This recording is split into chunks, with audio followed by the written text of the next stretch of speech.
All sports, all plays. Yeah. All sports, all plays.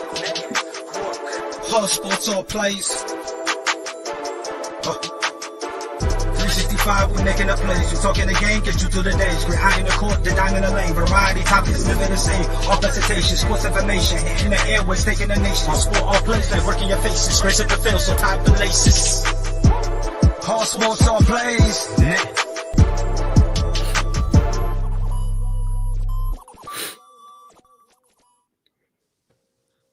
Welcome to the He's on Fire podcast. Can you guys believe it's already episode 43 that we are on? Thank you for all the support.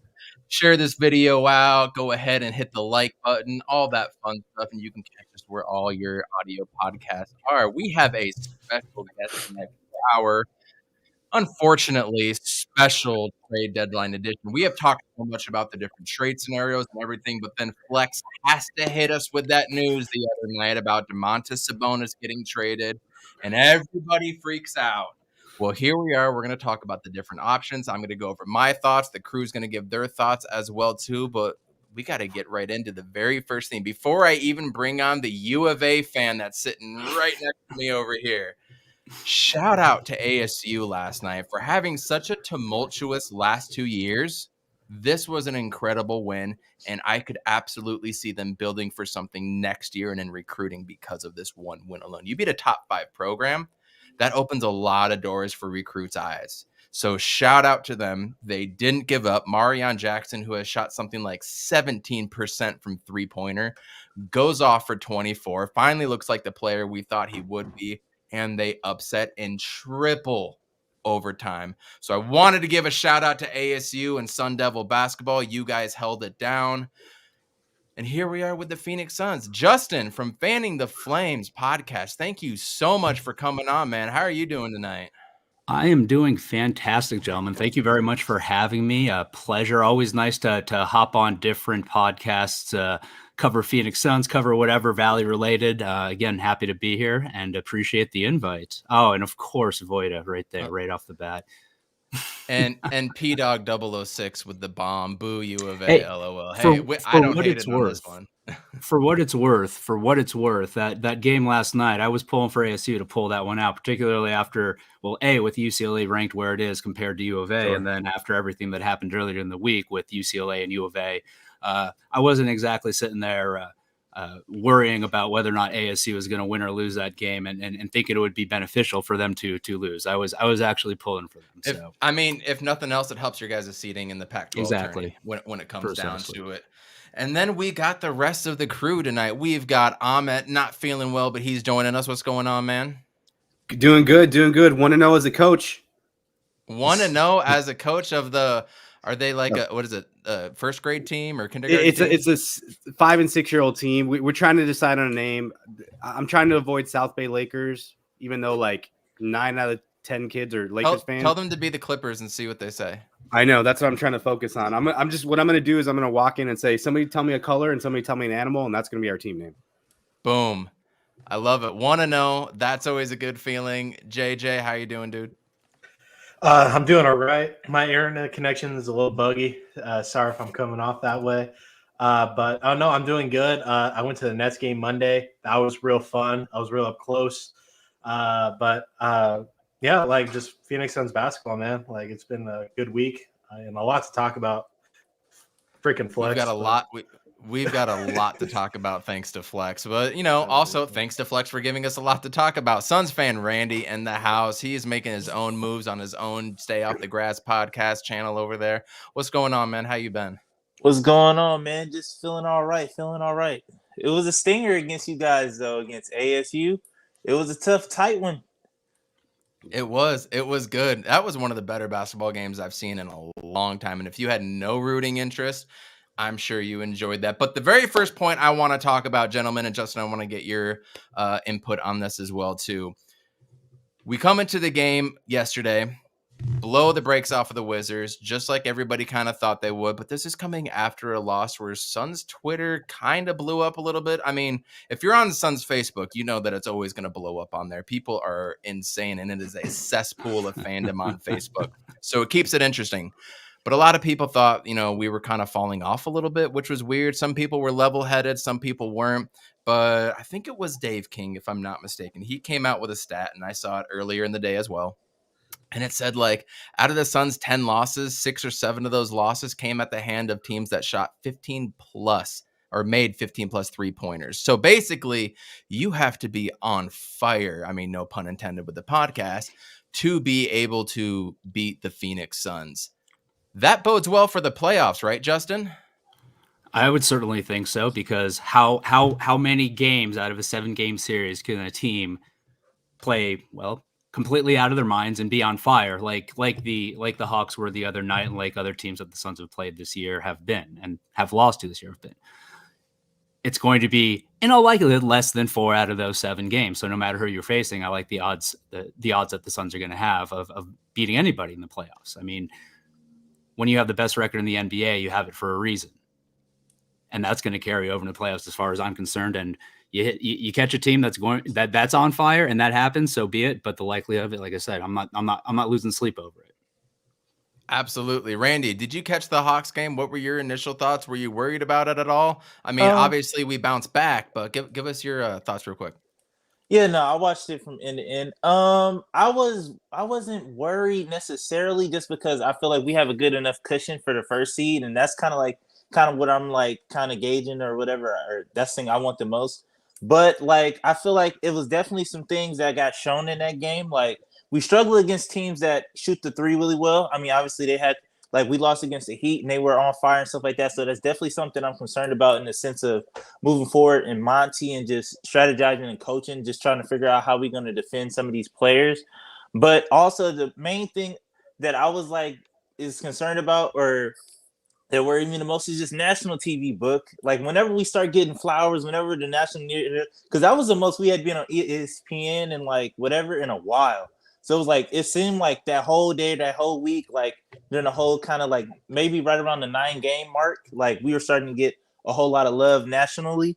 And then we go out on TV against the Hawks and then we lose. And then it's just like, But I feel like we kind of needed that ass whooping, just to kind of like bring us down to earth or whatever. So it wasn't too crazy. But the thing is, it wasn't even an ass whipping, because we were down 6 with like under, was it 50 seconds? I mean, if Trey doesn't hit that 3, like the game's wide open at that point. Like, it's still a chance. I mean, they tried to give it back to us, and they hit 23s. Like, when Kevin Huerter starts not missing, like literally hits 3 in a row, I was just like, whatever. Like, if we win or if we lose, like whatever, the game is going to come down to 3-point shooting. Yeah, right, well, I mean, go ahead. I was just going to say the exact same thing. As we weren't even out of that game. I mean, I was looking at the stats and going into the fourth quarter, and the Hawks at that point were shooting 55% from 3. We actually knocked that down a little bit in the fourth quarter, but even with those ridiculous stats, we had a shot to win that game. We had an opportunity. That's a game where you look at it, you see that kind of stat, you're like, okay, well, that seems like it could be a 20-point loss. Not with this team. This team remains in those games and has a fighting chance, which is why, again, when it comes to the playoffs, ball bounces whatever way the ball bounces. In a game like that, you could have a team that even playing on fire, the Suns are still able to beat. And thinking about how far this team has come to on that bounce back, just really quick. Remember last year when the sky was falling, it was in a back-to-back where the second loss was, I believe, to the Wizards. And that's when everybody was like, okay, this isn't working out. This isn't right. And then obviously we know what went on from there. Well, now we have this team going right back into that same building, coming off a loss and blowing the doors off the place. I mean, if anything, we can see exactly where this team is now, even compared to last year. And if I'm not mistaken, Randy, didn't you say a podcast or 2 ago you'd really like to see them go and blow somebody out for once in a handful of games? Yeah. We did that against the Wizards, so that was cool. But yeah, we had a lot of games where it was just like, I feel like I'm super confident if we go into the fourth quarter up 5 points at least, and it's just like, all right, like, we got it. But yeah, I feel like we just needed it just for rest purposes and stuff like that. Maybe we can talk about that a little bit later on too, and how I feel about just us resting people or whatever. Because I've been seeing a lot of pushback against, like, when I say stuff about like not necessarily. I mean, I get it. CP3 is a competitor and stuff like that, and he wants to play every game. But it's like when you're playing 40 minutes a night, it's kind of at 30. How is he? 36, 37? So it's just like, you got to relax a little bit. I agree. And going into next week now, this This is a big week. And JJ, I want to start with you. Tomorrow, Chicago Bulls. Unfortunately, no Lonzo Ball right now. He's still out for a while. Wish we could see him play. We got big Joel Embiid on Tuesday. So a back-to-back. But Chicago's coming off of a back-to-back. They just played the day. Mm-hmm. Thursday, big game. Big game. I mean, it's not a big game for seeds. It's not a big game because it's on ESPN or anything. It's a big game because I think I probably speak for everybody here. We just, as Suns fans, we want that game. I want that game more than a Lakers game right now. What are you looking at? JJ, you've been on point with how you're predicting things. You're like Jay Stradamus on here right now. Next 3 games, what is our record going to be coming out of it? I would say with the Chicago game, we're going to play it like every other game that we have this year. It's going to be neck to neck. Vlogs just said Levine might not play tomorrow. He was out today, so take that into account now. Okay, yeah. So, same thing. I think we're just going to be neck to neck the whole game and then close it out on the 4th. With the Sixers game, I think we might actually have I think we might whip their ass a little bit. Like the 76ers have been kind of like off and on and just very inconsistent. Joel Embiid, he's been having a good season, but when everybody else isn't scoring around them, what can you do? So I think we beat both of those teams. And then with the Bucks game, I think that's tough. I really hope we win that just for reassurance for us, But yeah, I say we go 3-0 in this. I think this stretch was more important than the last couple stretches that we've had. I can care less about the Atlanta game. Justin, if we go 3-0 in this stretch, what is it? NBA TV, ESPN, TNT, I think in that order. What do you think that's going to say to the national pundits now about the Suns if we beat these 3 teams? I mean, what else do the Suns need to say to national pundits that hasn't already been said? Agreed. We should be getting the respect that we get within the Valley, that we get from local media, and we should probably be getting more respect from local media than we're getting. But to your question, we win those 3 games. They have no choice but to give us that respect, right? I mean, they have to at that point. You can't have who was it? I forgot who it was before one of the games or after one of the games last week saying that the Suns aren't the favorites in the West because you have to first dethrone the Warriors. Excuse me? Just dethrone the Warriors? Okay. No. And if the Suns win these 3 games and they're still saying things like that, then I don't know what to tell you. Then the world's lost its damn mind. They're going to. I mean, that's how I feel too. Yeah. We're not going to get it. So, Amit and Randy, I have a follow-up question to what Justin just said. If we do win those games and we don't get the respect, I mean, do you want the respect or do you not want the respect? I mean, we're all Phoenix fans here. We all know how we do when we're backs are up against the wall versus being the favored ones. Do you want them to talk about us or are you wanting them to still not give us any love? Oh, Levine was out, so it doesn't matter. What do you think? I mean, look, there's always an excuse, right? Going back to your original question, can we go 3-0? Yeah, we can go 3-0. Honestly, I don't even care. What I care about is I want to see Joel Embiid against DeAndre Ayton. I think we're gonna wax the Bulls. 6. Who knows how that game goes? Bucks game, I don't really care because it's a playoff potential to be a fun game to watch. I really want to see how Ayton plays at this level against the Shaq of this era. I want to see that, because we know he didn't get the calls against Giannis, but Embiid's a different type of player. So, even if we went 0-3, I just really want to see Ayton ball out against Embiid. But then to your point, if they go 3-0, and what kind of respect do they get? I don't want. It's all we talked about this so many times. It's all narrative driven, right? It's just Stephen A has to have a certain point, or the show that used to have Rachel Nichols, I forget the name of it. They have to have a certain viewpoint on the Suns. It's just they're just going to talk about us a certain way, and that's fine. I don't care because I know that if you guys listen to CP3 on JJ Redick's podcast, these guys are listening to everything. They know what's up, and if you want to give them that fuel, go ahead. But they're already he called CP3 JJ Redick called him a sicko, and he called Booker a sicko. So if you're going to disrespect those dudes, you're going to get that kind of shit from it. So go ahead, disrespect them. Yeah. Randy, thoughts on that? Yeah, like on the national narrative side, like I'm fine with kind of being the new modern day Spurs, but first and foremost, like I just have to like I'm so grateful that the Suns get to play on national TV because I remember like it wasn't too long ago, like we would literally play like 1 or 2 games a year, like on like ESPN. You know what I'm saying? And then when you watch the games, it would be like the fans in the stands would be like non-existent. So it's just like that part of it I'm happy for. But going back to like the games and what I'm expecting, I'm expecting if we can obviously we have to beat the Bucks. Like we could lose the other 2 and like it would sting, but like we absolutely have to beat beat Joel Embiid and then you know what I'm saying, or beat Giannis, I'm sorry. But the thing I'm looking for, or my goal kind of for this team now, like at the midway point, is like we have to do stuff to get DeAndre Ayton paid, or at least make me feel better about paying him in the future. You know what I'm saying? Like we have to, like I need more 20 and 16 nights like this, just so if we're gonna pay him that max, like it at least make me feel a little bit more smoother about like, all right, like we're gonna give him, you know what I'm saying? And also too, I got to give him his credit too, because just like going like if you kind of go back and watch his game from his rookie year till now, like he's literally like almost every year he's made leaps, like not like, you know what I'm saying, like little bitty like changes, like he's made leaps in like his game and what he's added to his game, you know what I'm saying, from year 1 to now. So it's just like that's something too I also got to give him the credit for it, you know what I'm saying? Like if it was defensively, it was offensively, like when he first came in the league, like he wasn't really there as a defender. Then the next year he added his defense and at least challenging shots.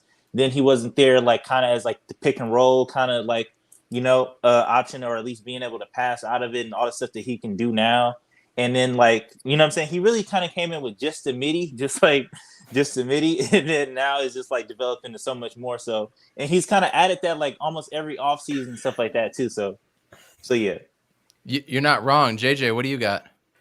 I was dealing with internet issues. I'm sorry about that, but I missed a little bit of what Amit said, but I kind of get the gist of both what Randy and Amit said. I don't know what you guys think what game DA should have. If like this is definitely a redemption game against Giannis. If it's an all defensive night, Giannis can't get anything going. I'm cool with that if he doesn't score. Like. Obviously, Giannis is going to score, but if DA is able to not get in foul trouble early, can contest his shots, really not make it easy for him, that's a plus in my book, and that should be a eye opener for James Jones going forward. That's a good point. Interesting though that you bring that up, because if you guys remember last year, the last Laker game we played, Monty didn't show anything. Exactly, he didn't show anything that they were doing. So he had Dario Saric guarding Anthony Davis.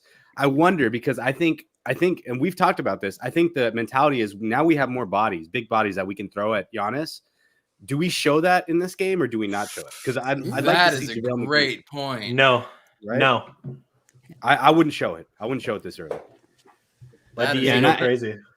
And I don't think they will. I mean, almost to the point, even look at the Hawks game. There weren't a whole lot of adjustments, not a lot of drop, right? Not a lot of adjustments when Trae Young started going off. Could Monty have made some moves there? Probably, but why do that at this point in the year? You know, the Hawks are still a team to be, dealt with in the East. Who knows where they're going to end up being? And I think that'll hold true even more so when we play the Bucks. Ultimately, we're going to play the game, play it tough, but we're not going to see everything that we might be throwing at them come playoff time, and that's totally fine. I just want to see competitive games. I'm certainly going to say that the Suns are going to win all 3 of those games, because I don't know that I ever picked the Suns to lose a game. It's just not in my nature. What can I say? But the one thing I want to make sure they do in that Bucks game is come out healthy, because we know who they're playing against in that game, right? We got little Mr. Grayson Allen over there, who is since Duke. Well, yeah, exactly. Just a few incidents that perhaps indicate he might play with the most integrity. So as long as we come out of the healthy, then I'll be a happy boy. Big facts. I didn't even think about that, Amit, but the one thing I was thinking about before you even made that comment was the fact that we have a JaVale McGee and Biz behind Ayton means that Ayton can definitely play a little bit more on the aggressive side, and we can throw a couple more bodies out at times, or we rest him sooner. We rest him at like the 4 or the 5 minute mark and let JaVale and Biz both come in and do their thing. And then you come out and you put that wisdom on us like you always do, Amit. And now I just wonder what kind of game plan we're going to have. I mean, I think we're 95% sure they're going to play drop, right? That's about what they're going to play the whole time. They're not going to switch until the fourth quarter unless they mean to. So we'll see what happens in those games. But the reason for the pod tonight, Flex from Jersey just had to go out, tweet this whole thing saying, yo, the Suns are in trade talks with Domantas Sabonis. And that was it. And everyone's like, Ayton's leaving. Oh, this is happening. I saw trade components where Cam Payne and Cam Johnson were both getting dealt. I mean, just a slew of things. So kind of going on what Randy was talking about DA getting paid. My whole thing, why I would be potentially for a move like Sabonis would be to, and this is if Ayton would get traded. I mean, you would imagine Ayton would get dealt in a trade like this. I don't know if Sabonis and Ayton can live and thrive together. I'm not sure about that, but if that happens, I trust James Jones and I trust Monty more than anybody doing a Suns podcast. No offense to anybody. But if that doesn't happen and Ayton is involved, I want to bring up one, Dario Saric and the passing little click thing that he had with Mikal Bridges. You guys remember that last year? I feel like Domantas Sabonis and Mikal would just absolutely click. I feel like Domantas Sabonis could raise his defensive prowess, if you will, by 10 to 15 to 20% just being on this team. I think that's possible. I think his moves are way better than DeAndre Ayton. Defensively, I honestly haven't watched enough of him defensively to say that he's going to be able to pick up that slack that we lose with Ayton. I don't think that's possible where Ayton has come up. I also question the continuity of making such a big move like that. I think we're all wanting a piece here and a piece there. We're not wanting to trade Cam Payne or Cam Johnson or whoever that's playing a lot of minutes. I don't think that's what we want. But if we do, Justin, trade Ayton in a package for a guy like Sabonis, what would the benefits be that we get back from it? Because I know Amit and Suns fan Randy are about to go ham about getting rid of DA. So let's talk about the positives. What do you think we would get out of that, Justin? Amit, you're scaring me. I feel I'm keeping it here. I'll say you're putting the cart before the horse here because I can't see any positives making a trade like that. I just can't. Look, I like Sabonis. I think he's a good player. I mean, he's a multi-time All-Star, right? But I don't think he makes this team better if you're taking away DeAndre Ayton. And if this team's goal is to win a championship, then I again don't see any positive that comes out of it. I just don't. I think it would be, to your point of the continuity, I think it'd be insane. Now that being said, I'll answer the question still, and I'll talk myself into it. And Sabonis, to your point with the passing, excellent passing big man. That's not to say that DeAndre Ayton can't do it, but Sabonis, I think we can say hands down a little more awareness in the interior. He's superior to DeAndre Ayton in that sense. There it is. That's what he gets to the free throw lines three shots more per game. There you go. Some more free throw shooting. He does have a more polished, I would say, offensive game than DeAndre Ayton does. Now, at the same time, we know how DeAndre Ayton operates in this offense and what the offense calls for him to do, right? And I don't think anybody's going to disagree that DeAndre Ayton has offensive capabilities. I mean, his rookie year, when he was called upon to score the ball more, he averaged 18 points. But if we and Sabonis's gigantic head is hugely problematic as well. Yes. But I question whether Sabonis's offensive skill set is really going to be that much of an improvement on the offensive side for the team as a whole if he were to come in too. Because again, is he going to be used all that differently than DeAndre Ayton is right now? And obviously, we're not seeing DeAndre Ayton called upon to be a primary or secondary option on a regular basis, at least. So,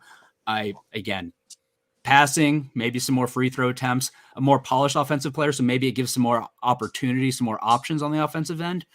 I guess I could talk myself into that. But as a whole, if that type of move would be made, again, trust James Jones, trust Monty Williams, but I'd be very interested in seeing them show that trust is correct. And Randy and Amit, before I get to you, I don't think something like that's going to happen. John just said he thinks he's going to be in Boston by Thursday. If we are in a deal concerning Sabonis, it has to be a three team deal that's what I was where gonna say. we would get a Holiday or a Torrey Craig. That's what I think would happen. That's interesting in Boston, though. That compels me to think what a Tatum and Sabonis kind of tandem would do. I actually enjoy the thought of that. If I'm not lying, but trading away DeAndre Ayton for a massive type of piece, Amit, I want to start with you. Where would that leave us? We're starting over. Like we'd have to find a big. I mean, like, look, dude, would you trade AD? Let's do this in the chat. Let's do here. Yes or no? Would you trade AD for Ayton? Forget about salaries. No. Right? Would you trade Rudy Gobert? Would you trade Rudy Gobert for Ayton? No. Okay. So why the hell are we talking about Sabonis? Like, where does he rank against those guys? Very well done. Very well put. You're not scaring me anymore, Amit. Thank you. Like, come on. Like, Ayton is only, what is he, 22, 23 years old? 23. He came in, like you said, with a midi. Now he's got the float game. Now he's got the hook shot. He's starting to dunk the ball. I mean, Zion, he came a long way. That's interesting. That's interesting. Would you trade Ayton for Zion? No. Oh, no. I wouldn't, because I don't trust his health. Yeah, well, I don't trust his health either. And I don't think, like, just pick and roll wise, I don't think that's the best. We've only seen like 18 Zion games. Zion, and Zion plays point guard for them under Van Gundy. He was playing point guard. Yeah. So I mean, look, dude, I think Ayton is a generational guy. We just don't know what he's going to be yet. He has a lot of offensive growth, and he's already shown that. I just stay with him. Like, I just max him out and just stay with that guy. Let's see what he becomes. And even if he doesn't become that, he's going to be an anchor on a championship level defense, which we were 2 wins away from already. So, yeah, facts. I mean, I feel like about DeAndre Ayton, I feel like his potential could be like his ceiling. I feel like is David Robinson, and that's kind of like where I want to see him at. And just like that's the kind of thing that just frustrated me is just like, why aren't you David Robinson yet? But like I said earlier, like every year he's added something to his game, and like you can tell he watches the game. He watches his game film. I don't know if you watched. He had a ESPN little segment where he was just watching his game film. And I was like, oh man, like he really knows his stuff and he cares about the game, and you know what I'm saying. And so like he takes that and he adds it to his game and stuff like that. So it hasn't been like kind of just hype or whatever. Whenever he does his post game stuff, and like, oh yeah, I'm trying to add this and this, and it's just like you can actually see it on the floor. But to the Sabonis stuff, how I feel about it is I feel like if we do get Sabonis, I don't know like if that's a realistic possibility because they did just give up Karis LeVert for like Ricky Rubio and like a bag of chips. So it's like I don't know like what the situation is if they're just trying to dump him off or whatever. But my biggest concern about getting Sabonis will be the chemistry. Like, is he a good locker room guy? Like, and if we do get him, like he would essentially kind of be either if he's not coming off the bench, then he would kind of be taking Jay Crowder and Cam Johnson's minutes because he can play with the 4 because he was with Miles Turner in Indiana playing the 4. So I think that at his best too, I think he's a target version of Dario Saric. Like, you know what I'm saying? Like he's like the target. Yeah. Like he can pass well, he can rebound and stuff like that. I don't know if he needs 16 shots a game or whatever the case may be, or however many shots he averages to still be effective. But like my thing is just like, all right, like is he a good locker? Like I feel like that could kind of be one of those things where it's like the beginning to the end kind of thing, where it's like if you're not careful, you know what I'm saying? Because it could be like maybe he wants too much money, maybe he doesn't get along with certain players, or maybe now Jay Crowder's mad because his minutes are gone, or now like Cam Johnson development is now because we need to sign him too. So it's just like I don't know. I feel like it would. I don't know if that's a good problem to have. Like bring it, you know what I'm saying? Like yes, I feel like right now today, like for this or for a championship run, I think that it could potentially work, but I just feel like long term, and I feel like I'd rather be good because we've been down for 10 plus years. So it's like I want to be good for the next 10 until at least books at least 34, 35. So let me play devil's advocate a little bit. I'm not trying to sell you on the idea. I'm just stating the facts. Number one being, how much is DeAndre Ayton going to ask for? And what is he going to make? Is he going to make that $40 to $43 million range? Is he worth that? Or is he going to be able to sign at the $35 million range? Domantas Sabonis, 20 million. That opens up a lot of cap to retain a lot of your favorite players that you currently have on the team, including Cam Johnson, and potentially adding another piece at the $10 to $15 million mark going forward. Something to think about. Second, same size as DeAndre Ayton. Both of them 6'11", 250, Sabonis 240. Historically, Sabonis better rebounder. Historically, Sabonis puts up more points on one more shot per game and gets to the line more. Does any of that matter? Are you guys all in on throwing DeAndre Ayton $40 to $43 million, which is a Luka Doncic deal? It's a Trae Young deal. Justin, I'd like you to go first. Tell me what your thoughts on that. If we're sitting as a 5 seed right now, then what you rattled off makes me think. Where we're sitting right now, it doesn't change anything. And I get the point of the cap space. I mean, that's certainly a question, an issue, moving forward. But that's an issue moving forward. Let's let future James Jones worry about that. I only disagree because he didn't sign one. He didn't sign a 4-year deal. He wanted a 5-year deal. Suns wanted a 4-year deal because it gave them additional flexibility to bring in somebody else. So clearly that's the thing for the present. So it is a salary cap thing. There is a part of it. I mean, again, I still don't think they're going to trade Ayton because of what they had, but kind of going back to Suns fan Randy's point, when they talk about the chemistry, I don't see DeAndre Ayton on a lot of the team photos in the offseason and on the sidelines and, things along that. I know he's with his family in the Bahamas and he's doing that. Fully support. I'm just saying all these guys have families and he's the one that's not there. These are just things I think about coming from a back hallway type of view and perspective. What's it really like inside there? So anybody else have any thoughts on that, or am I just going to get blown out of the water here? JJ, we haven't heard from you. What do you think? So I'm kind of viewing this whole situation just from Suns Twitter. If you ask 95% of Suns Twitter if this is even realistic, or even if it was, would you even make this deal? I think the mass majority would say no, just because we know what we need. We need a scoring guard off the bench, or we just need a solid small 5. And that's really it. Roy said it earlier in the chat, if it ain't broken, don't fix it. And I don't think we have an issue with the bigs right now. So when DA's been playing this season, he's played great for a majority of the time. He had a great game against the Wizards. You can handpick a couple of games this year so far that he just balled out and stuff. And I just don't think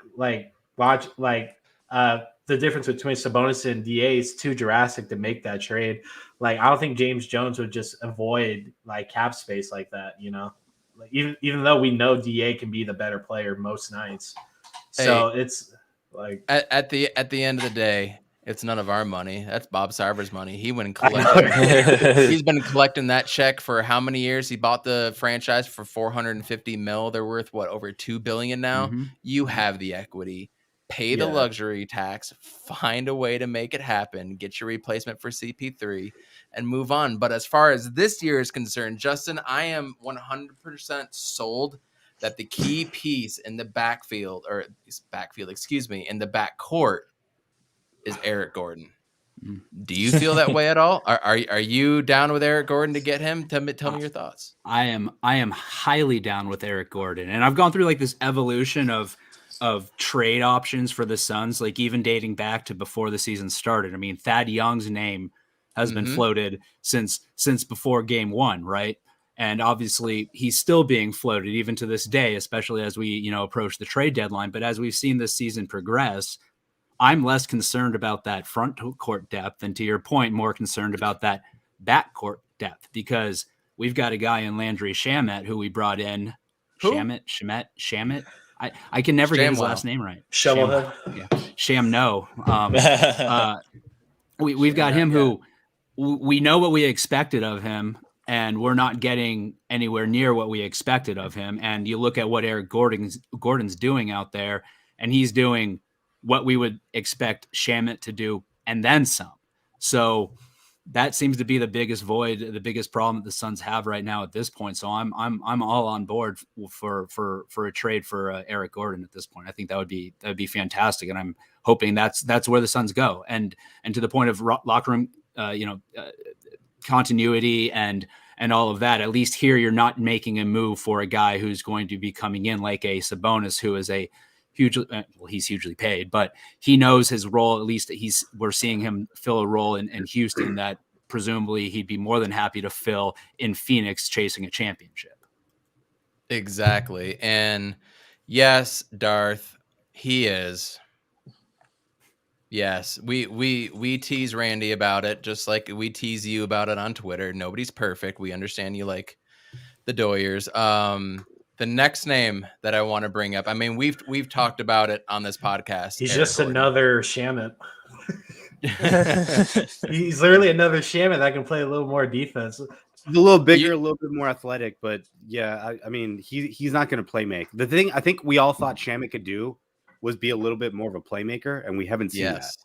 You know, and that's the problem, is that we can't just make him the de facto point guard. If Elfrid Payton's out there, you know, he can't take over the game. That's the problem. And even with Eric Gordon, he can't be the point guard, but he can play make. I think the thing that I love about Eric Gordon is that, imagine, because when we go to full stagger in the playoffs, meaning either Booker or CP3 is on the court at all times for 48 minutes. We've already seen Eric Gordon with CP3. So imagine what that's going to be again, especially with more spacing, with interior play. So I just think that it just elevates his game. But yeah, sorry to jump in. I'm all out on Josh Landry Shamit? I don't even know. Josh Smith, Josh Howard. I'm out on Josh Hart. Sons and four, you know. Josh Hart. I'm not big on Josh Hart either. I get the perspective of it. I think I'm going to bring up a couple more candidates to come in.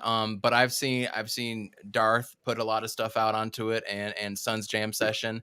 After thinking about it, I wouldn't hate, like, if he came in, I'm not going to hate the idea. I can talk myself into anything. I'm not just either. like Justin can, Yeah. right? Yeah. But I don't know if he's the one I want to go to. Randy, what do you think on Josh Hart?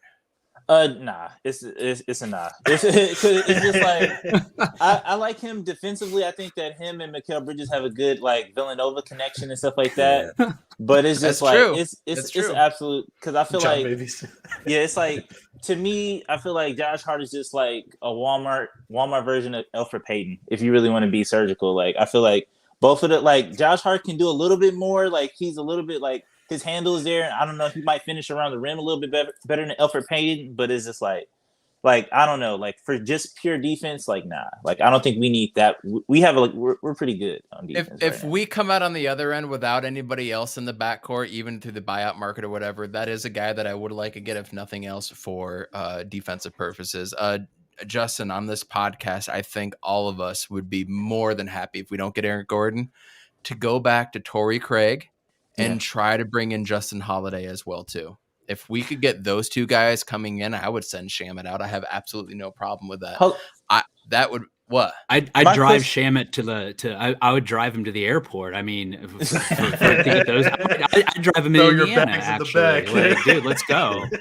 My question though is that, like, do you think that Landry Shamit could pick it up and turn it on in the playoffs, though? Like, do you think that this regular season Shamit is going to be the same in the playoffs? Like, do you think, or is it just like you don't even want to risk it at this point? Can someone look up his playoff numbers? I mean, because he had a good year with the Clippers in 2018 and stuff like that. I don't know how he did with Brooklyn, or if he was hurt or whatever. But he was good. I remember him being stout last year. I mean, I'll look it up. What do you think, Justin? I mean, unless these stats change my mind, I would say I'm not really inclined to wait and find that out. We've seen what we've seen, and if we have guys that we can go after that have already been performing this year, who knows whatever issue it might be with Shamit, right? We don't know if that's going to get cured. If we know that there are guys that are available that we can go after that have been performing, then why not make that move if it's going to be the right fit? Why wait?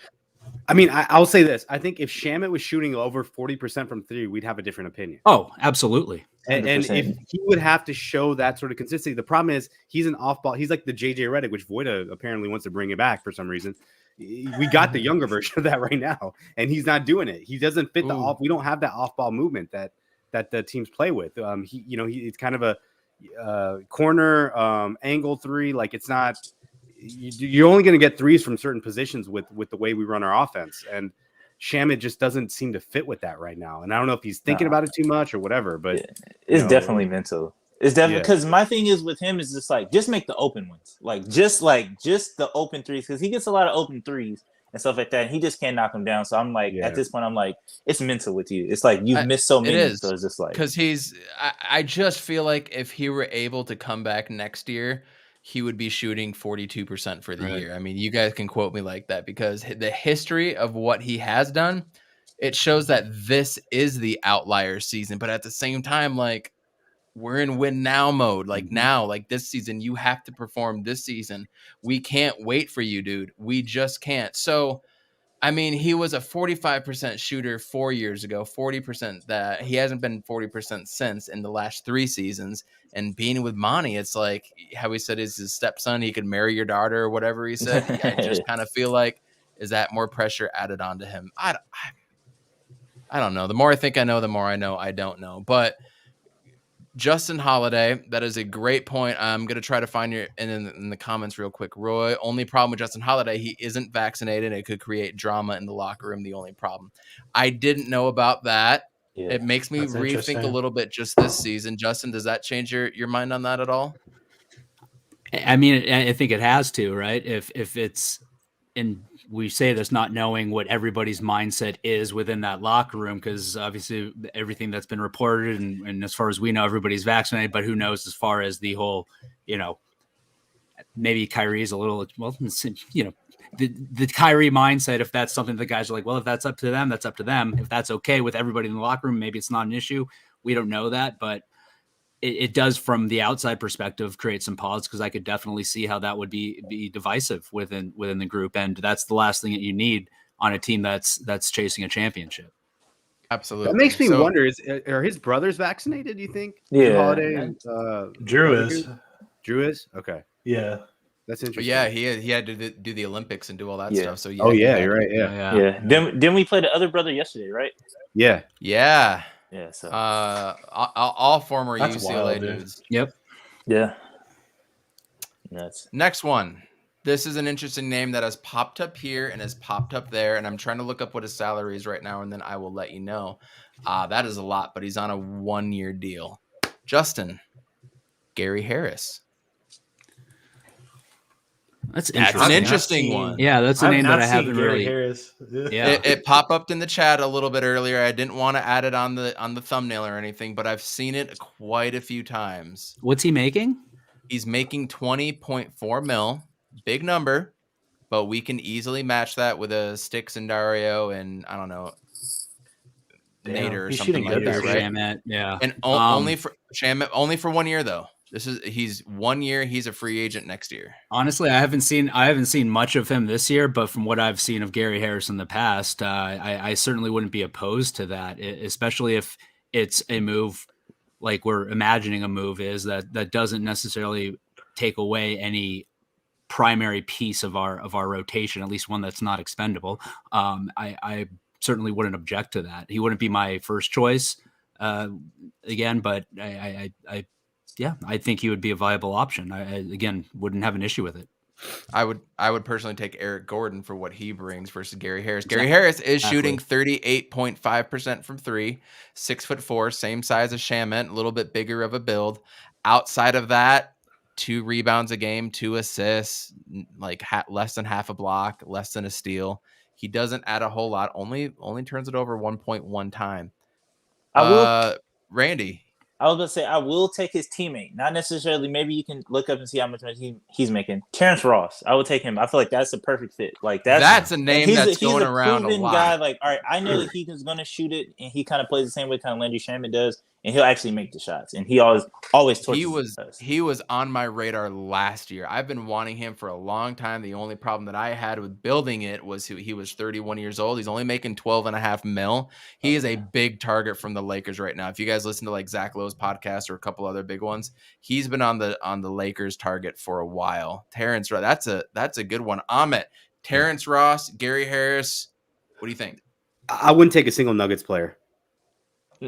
Not even unimaginable. Not even Jokic. They're all chumps. I'm good. Well, I would trade Booker for Campazzo right now, dude. Right now. No, I mean, no, I always kind of go back to like what I saw in the playoffs from a particular player and be like, okay, what's their ceiling?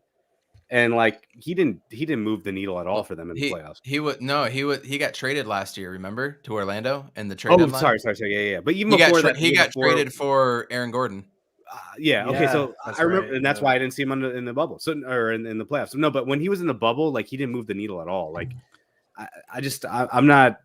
I'm off on any Nuggets player.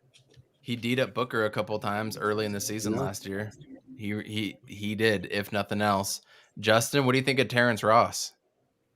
I would go Terrence Ross before Gary Harris too, and that's a guy. And if you think about it, I mean, he's already coming off the bench, so we know that as far as that type of role, that's not going to be any sort of problem with him. And really, it's a role that he's been filling for his entire career, so it's something that he's familiar with. So if we're looking to that team, then yeah, absolutely. 11 years in the NBA, he has shot sub 40% from three one time. Yeah, that boy can shoot. Plus, he's injured right now. Is he, or is it one of those like TJ Warren where it's like I'm hurt, but I really want to be traded? It says knee soreness, so take that as you will.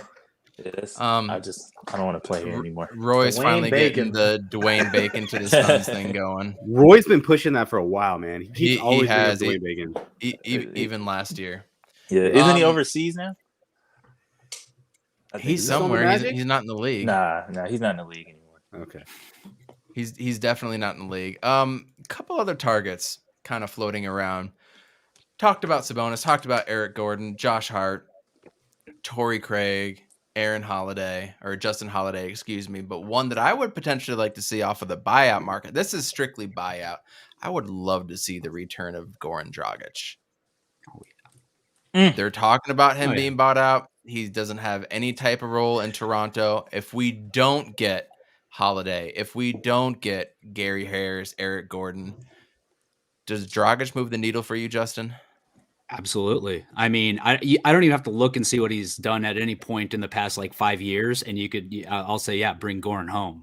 I mean, if we don't get any of these guys, we're still going to have that void, and there's absolutely no harm in bringing a guy like Goran, who we know is a dude who's not going to have an issue in the locker room, who we know has a skill set that is going to be useful to this team, especially when you look at the playmaking aspect of it, of course, and who we know is already familiar with the city and endeared to the city. My God, yes. Shit, even if we make those moves and he's available and we could bring him in and we have the space, like give him some money and let him come in just to be around. Hell yeah. Like, I'm all for Goran. So Darth is saying what he's doing is Toronto is classless, and he hates that. I guess I might be a little under a rock right now. What is he doing, John? If you wouldn't mind typing that out a little bit, I'd love to know a little bit more. Amit, Goran Dragic. I mean, look, dude, we haven't seen him play. Like, the thing is, he has to play. Like, if he doesn't play, so there's some things where the Suns can do to. So here's what I was thinking: if we don't get Torrey Craig, we don't get a small ball 5, and we got to go with Ish. Ish is on a 2-way deal, so he can't play in the playoffs. So he has to be on a guaranteed deal. So we'd have to move some pieces to restructure it so he could do it. So we'd have to make a trade for that to happen. So which meant that if we had to get Dragic, maybe it's a second-round pick or something to bring him back, and then we do it. But the thing is, we haven't seen him play, and he looked kind of washed like the last time he played. So I'm like, do I really want Dragic back?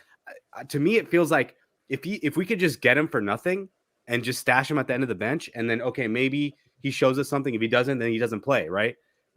We see this happen all the time. Like when we got dude, the guy from Michigan, Jalen Rose. Like we took Jalen Rose so he wouldn't go to the Spurs, and then he plays for us, and then he doesn't actually play for us. He just sits on the end of the bench, and it's like, okay, well, we kept him away from the Spurs. Like, I can see that, like, keep him away from Lakers or keep him away from somebody else. But like, if we have to give up stuff to get Dragic, I don't do it. But if it's like we don't have to give anything up, then yeah, I'm down. Yeah, didn't Dragic kind of like come for us or like throw some slander out there about us like after he left? Like, wasn't he? He did. He I don't threw McDonough under the bench. Like he went all out on Suns. Like I have no trust in the front office and all that stuff. Granted, it's a different front office, same owner. But like, yeah, I mean, he had a lot of bad blood with the Suns when he left. But if I'm not mistaken, though, he's come out and said that's been all cleared up and they're all good now. And he and McDonough have even spoken. I might be wrong on that. Maybe I'm thinking from the first time he left. But I'm pretty sure that was more recent. That all of that has been cleared up, at least as far as they've said publicly, for whatever that's worth. Lissy's right. Everyone did.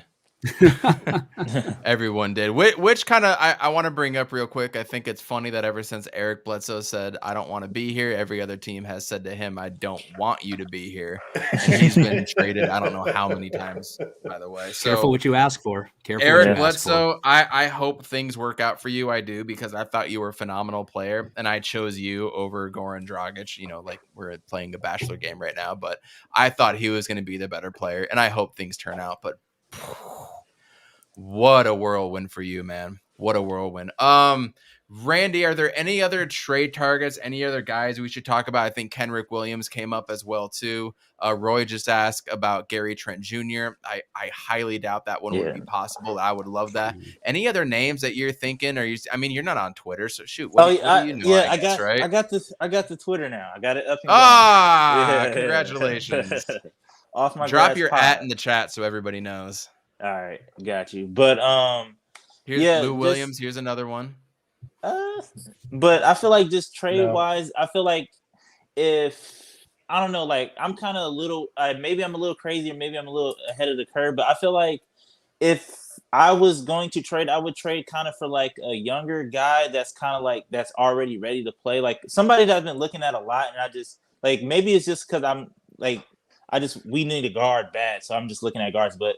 A guy that's not getting a lot of burn in the G League, a dude named Sharif Cooper. I don't know if you watch a lot of like Auburn or just high school stuff, but he's like, if you go YouTube him or look him up, he's literally like a younger Chris Paul. Like, I know how like Ty Jerome kind of reminded people of Nash. Like, Sharif Cooper is like a younger Chris Paul. If you go check him out, he's on Atlanta, or he plays for their G League team. I know him. Yeah. Yeah. So it's like, I feel like if we can do something to at least make like, I'm pretty sure it's not going to be like Sharif Cooper, but it's going to be like, I feel like he could be kind of like something where in development, like I feel like in a few years and so, like he can definitely like help us out big time. Deep scouting. Attaboy. I'm not going that far deep, but we're very appreciative of that. Wow, that's a great one. No, and then John comes on with this types of slander and says Corey Seager. Oh Lord, but I'm glad you dropped a Ty Jerome reference on there. I mean, former Phoenix Suns great. Amit, any other trade pieces or guys that you've heard about that intrigue you? You know, I said this before. I just on the minimum deals, I think if we can't get like a combo guard, I think Isaiah Thomas showed when he was at the Lakers that he can still ball. You know, somebody like that, like somebody that you could just get and just throw in for like 4 or 5 minutes, forget the defense. Like we just need to get some buckets or move the offense. Like even Joe Johnson, that's a good one. That's a perfect Joe. I take ISO Joe back. Somebody like that, like, you know, somebody that's trying to win a ring that they're kind of at the end of their thing. Harrison Barnes makes way too much money. I don't think unless they buy him out. Years. Yeah, it could happen. But yeah, I mean, you know. Yeah, somebody like that. Like I'm just looking at like the fringe buyout market, like the guy that can surprise you. You know, not like a Jamal Crawford. Like, yeah, no, I don't want Jamal. I don't want that dude. But like, you know, maybe there's going to be a lot, and I don't think it's going to be like last year where we had LaMarcus Aldridge, Blake Griffin, and there was just a handful of Drummond. There's going to be a lot, but I don't think it's going to be towards the sexier name, not necessarily good players, but the sexy name like it was last year. JJ, any other names for you as well too? Same question. No, but I want to add one more thing to this Sabonis thing. Like if Indiana is willing to trade Ricky Rubio or acquire Ricky Rubio for Karis LeVert, like I think Indiana would be open to possibly just taking Dario and Jalen Smith and a couple picks. If they do that, I might as well do it. Because that's probably the best deal you can get for Sabonis. What if they bought out Ricky? Would you want Ricky back? ACL, he's out for the year. He's out for the year. Yeah, he's hurt. My bad. Yeah, I forget. He's gone. Yeah. Yeah. And then Roy just brings out Joe Harris or Buddy. Harris is probably not going to play this year. Buddy healed on a 1-year prove-it deal at the end of this year. That's intriguing, but probably not. So, Justin, you've seen all the names come through from us, from the chat. Are there any others that you're thinking? I mean, I think we've run through everything that you can possibly think of, right? In terms of potential targets, which means James Jones will probably end up trading for somebody that we haven't talked about because that's how James Jones rolls, right? But no, I'm going to sit here and continue to hope that Eric Gordon is the path that they go, and that ends up working out. But at the end of the day, whatever move happens, or even if a move doesn't happen, this team is fantastically situated right now, and whatever James Jones wants to do with this roster, I'm certainly going to trust. And to the point that JJ brought up about Sabonis, if we can get a trade where it's a scenario where we're trading pieces that aren't primary pieces, DA is not involved, that could be intriguing. My concern would be, and I think Caoch, you brought this up earlier, would be how they would be able to coexist, or maybe it was Randy that brought it up, because they did the whole Miles Turner and Sabonis thing, and obviously we see that didn't work out. And when Sabonis was floated early, I don't know why I looked it up. I looked it up a few weeks ago, but in terms of the space that Sabonis and Ayton operate in, their touches at the elbow and the post are both right up there in the tops in the league. So they literally operate in the same space most of the time. I just don't know how that would operate on the floor. But again, if that's an opportunity, it's hard to not take a strong look at that, because you're still talking about an all-star player. And if Jones and Monty thinks that's going to work, then I'm not going to sit here and say that it won't until I see it not work. Yeah. I mean, I feel like we need a guard, because I don't want to go into the playoffs, and I don't want to see Landry Shamet really. I don't really want to see Elfrid Payton touch the floor. And I just it keeps me up at night thinking about dang, in the playoffs, if Chris Paul goes down, or if Chris Paul can't play, it's just oh man, last year we at least had Etuan Moore. He did all right for what he did. But if we have to throw Elfrid Payton out there, oh man, it's gonna be a struggle to watch. That's not good. Yeah, not good. So we have a big week coming up. Big week, I think, more for national media and outside perspective or opinions on the Suns. Personally, because I'm still not over losing to the Bucks in the finals. Randy, you said that you watched a couple of the finals games at least once or twice a week or something like that. I don't know how you do that. Yeah. But for me, Thursday is a big game. Just personally, I want that little revenge, that little knife in the back. You know what I mean? I want to be able to get in there and just twist it a little bit, and I want it to look convincing. But when Amit said I don't want them to show too much, that hit me. So if we lose, I'm not going to be as upset as I might have been before, because that's a very good point. But I'm curious about the defense they're going to play and what they're going to run. I'm very curious about what they're going to run offensively. I would suspect, if you were right, Amit, we're not going to see any elbow action until maybe 5 to 6 minutes left in the fourth quarter, if they do it at all, right? If the game's close, we won't see any Spain pick and rolls or any of that action, any empty corner. I guarantee you there will not be any empty corner sets in this game. They're not going to show them any empty corner sets. Wow. No empty corners. I would agree. That's exactly what we did against the Lakers. We didn't have a single corner three that game. I almost guarantee if you go back and look that Laker game before we played them in the playoffs, you would Jalen Brunson. Jalen Brunson wouldn't be bad, but yeah, I think that takes out of what Campaign can do. But then Campaign has been so streaky, but he always shows up in the playoffs, and he showed up in the bubble. Just like DeAndre Ayton. That was the other point I wanted to make about Ayton real quick, going back to that. Ayton and his consistency is an issue, which is why I might push for a Domantas Sabonis type trade. But Ayton has always showed up when we needed him. Always. Showed up, showed out in the playoffs, showed up, showed out in the bubble. When we needed him, he was always out there. So a lot of things to think about. Justin, what else do you got for Sun stuff? Any last notes, any last words, any tidbit you want to throw out there before we get our outros and get on out of here for the night? No, man. I mean, I'll say one thing. A buddy of mine texted this to me earlier today, and he's like, is it bad that I'm kind of over the regular season at this point? I just want to fast forward to the playoffs. Is that weird? I'm like, no, bro. Yeah, you guys think it's weird? I think it's totally not weird at all. I want to fast forward. Yeah. Okay. Yeah. Same page then. No, I'm all for that. And I'm like, dude, I think the players are probably in that same boat. I saw, I was at, where was this? I was at the Suns had an event where Wilbon did like a sit down interview with Chris Paul and Book, and they kind of did this little like game of horse and stuff. They're going to air it, I think, during the All-Star break sometime. And CP was talking about how they kind of keep their motivation throughout the year, coming off a finals run and all of that, which I have repressed all memories post game 2 from that finals run. So I don't know what happened, guys. Someday I might be able to find out. But good man.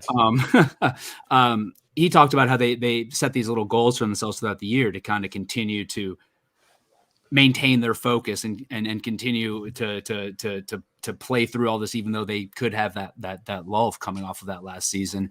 And it's things like, the winning streaks, hitting 10-game winning streaks. One of them was, getting their team to a point where their coaching staff is going to the All-Star break, which is to the All-Star game, which is what they've already accomplished. So this team will maintain that focus throughout. And I'm just stoked to get to the playoffs. So I don't know if you guys are all on the team fast forward or not, but I'm ready to be there.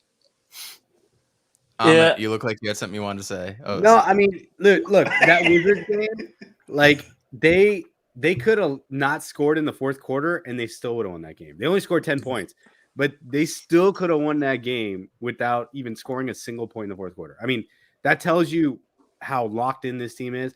I enjoy watching this team play. Like I just, it thrills me every day. Like, yeah, I want to see them in the playoffs, but I just love it when we just kick the shit out of these teams. And it's just fun to see, like, whether it's Boss Man hit like 9 threes in a game, or Mikal just go for 23 and 5 steals, or CP3 just have a crazy, just nutmeg some dude. Like, it's just fun to watch that stuff.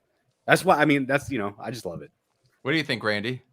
Yeah, I feel like just confidence wise, like my confidence is definitely there for this week, because it's just like, I don't know if you guys watch just like some of these other teams and stuff like that, just like we play so much better than some of these other teams out there, and it's just like we can go so many different ways and play so many different, like, however you really want it, kind of. So it's just like, and I'll be watching other, like, the Nets or like whoever, and it's just like, dang, like the Suns would never, just like, we would never be in a situation where we have nothing to go to on offense. Like we definitely have a game manager for this situation. So it's just like, I feel like confidence wise, like, yeah, like I feel like we're good, but in the sense of like fast forwarding the season, like I'm kind of a little bit on, maybe I might be on an island by myself, but I feel like if we're the new modern day Spurs, I feel like we should try to not necessarily be a carbon copy, but we should just try to adopt some of those ideations in the sense of like resting guys some nights and stuff like that, because whether if you like it or if you don't, like, it worked for them in their prime. You know what I'm saying? Like, they won 5 chips off of it, and Pop obviously knew what he was doing, one of the greatest coaches of all time. So it's just like, maybe we should, like, maybe it's not a bad idea to sit CP3 or, you know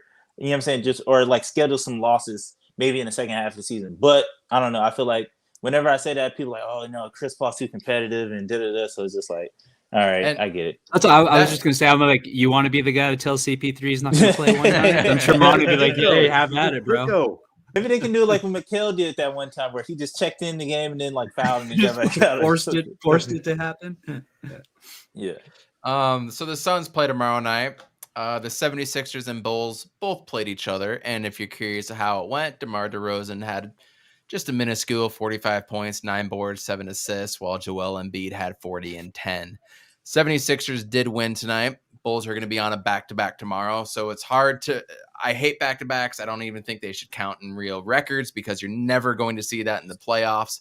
Here we are. They're coming off of a back-to-back. It's another challenge. We got the Sixers coming up. I mean, there's a lot of good sports on right now. I don't know if anybody's watching the Winter Olympics right now. I've been watching some speed skating. Some of the moguls was just on right now. My wife, curling. I think, is watching. Curling, I've been watching some curling. That's my jam. I'm all about. If you stay on after the outro, Jay, I have a fun story about curling I can share, but not on the air. I love it. And we got that going on. The U.S. men's team just picked up a really good win up in freezing cold Minnesota, and with only 3 matches left for world qualifiers. And at the end of March, I believe, is what it is, where the last heat is, the last leg. That's going to be very important. Obviously, Super Bowl's coming up. March Madness is right around the corner. This is just prime sports watching time. And you know what we didn't even do on this podcast? We didn't even give props to CP3 and Book, you guys. We didn't even say it one time. So props to CP3, props to Booker. I'm hoping Mikal Bridges or Ayton, it's probably going to be Mikal, takes over that Draymond Green spot. I wouldn't surprise me if it's DeJounte Murray. If Mikal gets it, that's wild. We should have 3 guys on that. So there's a lot of fun sports stuff going on. I enjoy the grind, just like John does, of watching this team day in and day out, because every day it's a brand new challenge. It's a brand new game. It's a brand new circumstance. Is it back-to-back? Are you traveling? Did you get snowed in or something? It's a grind every single day. I appreciate it. At the same time, when you are winning this much, I kind of wonder, kind of like Bane in Batman 3, where like victory was your like worst enemy or whatever he said when he finally beat Batman. I wonder if that's possible with his team, winning too much and having it, affect you in the playoffs, or maybe you go with your back into the playoffs. I don't know. Those are the things I think about as a coach.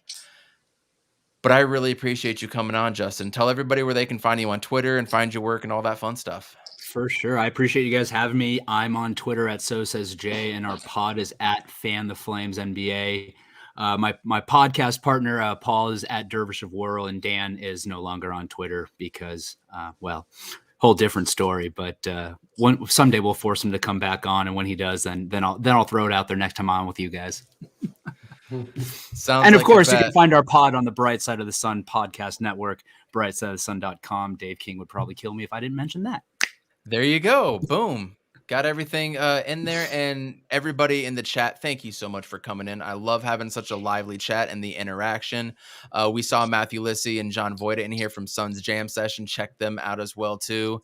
Everybody, please like this video, share it out, subscribe it, check it out on all your audio podcast front. Really appreciate everybody coming by. But, man, no matter what, it's good. Go, one thing. The outro's going. Go. All right, here we go. Black History Month. If you guys haven't read the story about Henry Box Brown, you guys got to check it out. I read it. My 6-year-old the story today. It's a children's book, but Henry Box Brown. This guy was a slave in Virginia. He mailed himself to Philadelphia in a box. 27 hours. It's an incredible story. The book is muted because it's a children's book, but when you get the whole story, it's amazing. Black History Month. Check it out. Henry Box Brown. Thank you for adding that. One of the other podcasts that I work on is doing Black History Month and doing a lot of things. You're going to see our co-owner, Jay Ness of ASAP Sports, go on there and talk Black History Month and specifically about Brian Flores and the coaching situation and sports and all that bullshit that's going on. So thank you, Jay Ness, for going and doing your work. Oh, and thank you for interrupting me. ASAP Sports is going to be the official sponsor of the Arena Football League in 2023. Hoping this podcast gets to cover the Arizona Cardinals Rattlers, exclusively. So more things coming with ASAP Sports. So everybody stay tuned. But again, it's always good to be a Suns fan right now. A lot of hype going on around this team, even if the outside pundits don't believe on us. So check out this week's game. Be a Suns fan. Trade deadline's in 4 days. Urbanchi sets. It's up. And it is caught. Down strong. Blitz coming. Matthews. Palmer extending the play. Crosses the field. Larry Fitzgerald. There he goes. It's over. It's insane. To the 4-yard line. Crowder looking, throws it alley. Oh! He puts it down. He puts it down. They're getting a little wobbly. But down for